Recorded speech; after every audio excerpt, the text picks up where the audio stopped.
Hi there. For those of you that don't know me, my name's Dana and I'm a certified health coach. And today I want to share with you about honoring your indicators. Recently, in a conversation with one of my clients, she highlighted that this was really an impactful reminder for her. And so I just wanted to share with you today about honoring your indicators.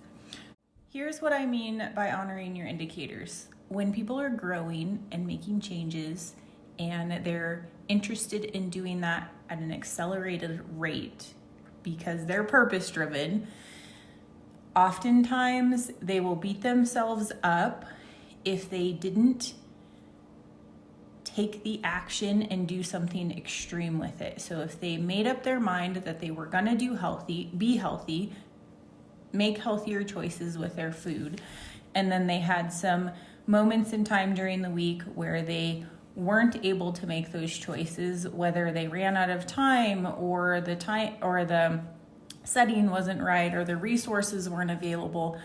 Sometimes those are circumstances that are true, but other times we are subconsciously sabotaging ourselves, saying that it's not possible because of all these barriers that we've created. Okay, when we're making changes, it's super important to remember that your conscious mind is what you're hearing my voice right now. You see my pink shirt, you see my face, but your subconscious mind is registering me as safe or unsafe, as knowledgeable or unknowledgeable. Like, you have a lot more going on about the input of how I'm sharing with you and that registers about who I am, not just because you can see me and hear my voice. So that's the difference between your conscious and your subconscious. Okay, well, your subconscious is driving you to stay within your normal limits, your safety zone all the time. And if you want to make a big change, that's going to threaten your subconscious. So you consciously have to be aware of the reasonable responses that you're having to the changes that you're trying to make. It is reasonable if the resources weren't available that you wouldn't make the choice. It is reasonable that if you ran out of time but you were hungry, you still ate. So the first thing to do is recognize that even when you're making quote unquote reasonable decisions, but you still haven't made the change, you're subconsciously still trying to protect staying the same. So that's the first thing to understand. The second thing about any discovery process along the way is to really avoid judging what you discover as good or bad. Very few things in life are good or bad. There are a few. There are some black and white good or bads.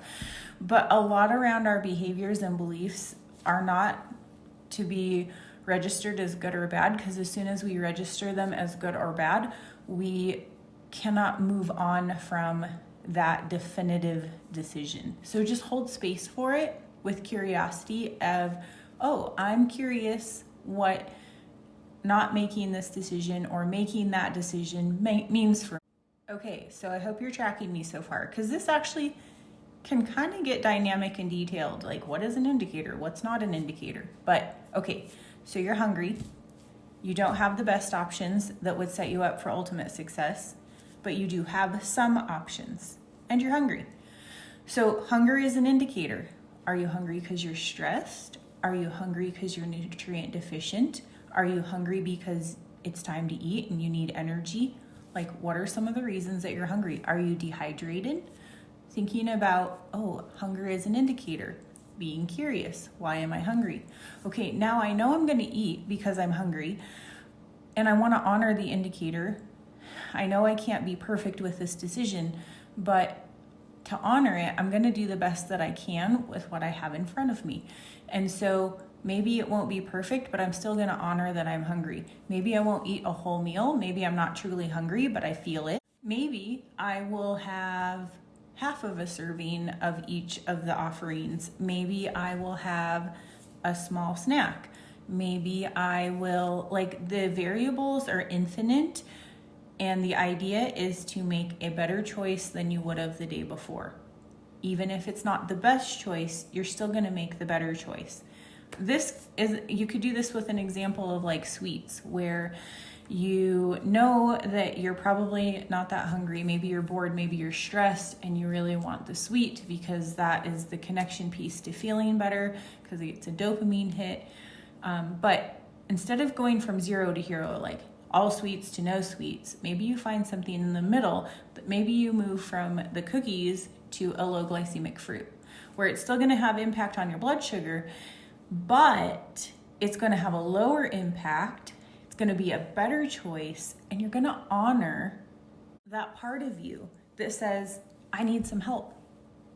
And instead of ignoring it or minimizing it or expecting it to shift really quickly, you're going to make the better decision every time a little bit better, so that you can shift that indicator over time, where your subconscious then can create a new normal.